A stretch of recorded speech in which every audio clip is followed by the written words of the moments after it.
Hello there guys, and welcome to the newest edition of Star Wars Comics. With canon lore expanding more and more each and every day, it is time for us to explore Vader's wrath, the anger he felt after Order 66, and how Tarkin almost fell victim to it. Be sure to leave a like if you had fun watching this video, and I would really like to know, what do you think would happen if Vader actually killed Tarkin? How would the Empire be shaped as a result? Leave a comment down below guys, and with that, let's get this video started. In the starting phase of the Empire, a faction of them would most definitely turn against the Sith Lord simply because they did not know how Vader's position came to be. As the one mysterious figure said, Palpatine elevates this person out of nowhere, tells us nothing about him, lets him act with no restrictions whatsoever. It's not right. Is he a servant or his bodyguard? So clearly the Imperials are totally confused. Wanting to get rid of him, they tried to have him killed, but to no avail. We saw this of course in issue number 11 as Vader is ambushed by these hired mercenaries. While there was infighting, his lightsaber that he extracted from Master Infala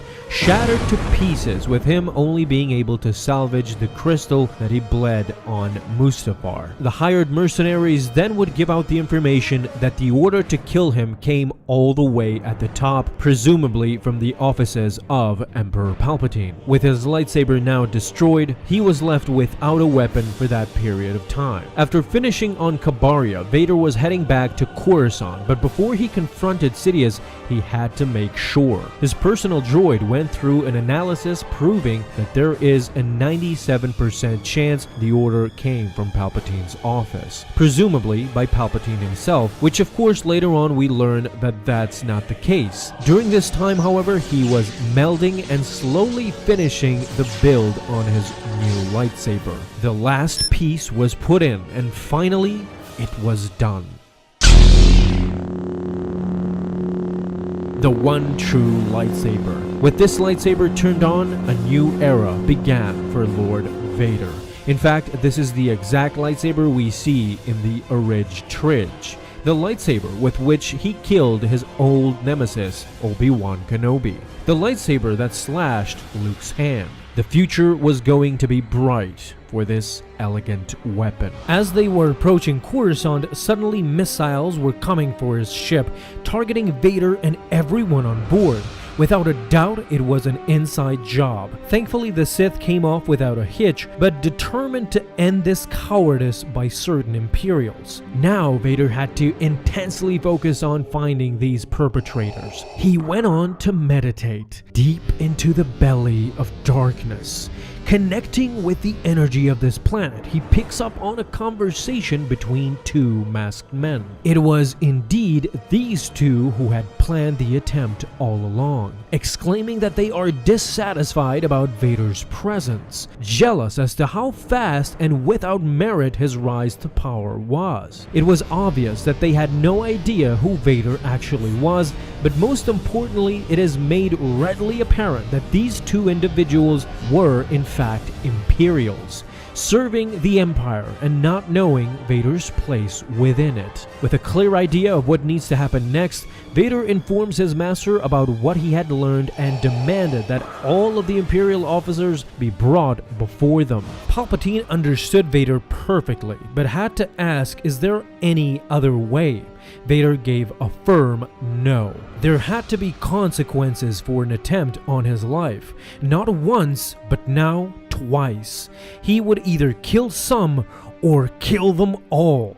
Seeing the determination Vader had, Palpatine reluctantly agreed to his terms except for Tarkin. He explained to Vader that Tarkin was a valuable piece to this Imperial puzzle. He would need Tarkin for the long run. Vader listened and agreed. Anything for him to finally have vengeance. Understandably, Palpatine grants Vader's wish. In a vast hall, all the elite Imperial officers are gathered, facing the stage where Palpatine and Vader stood before them. The Emperor addresses all of them, taking into consideration that this form of government was fairly new to them, and because of this, the hierarchy remains unclear.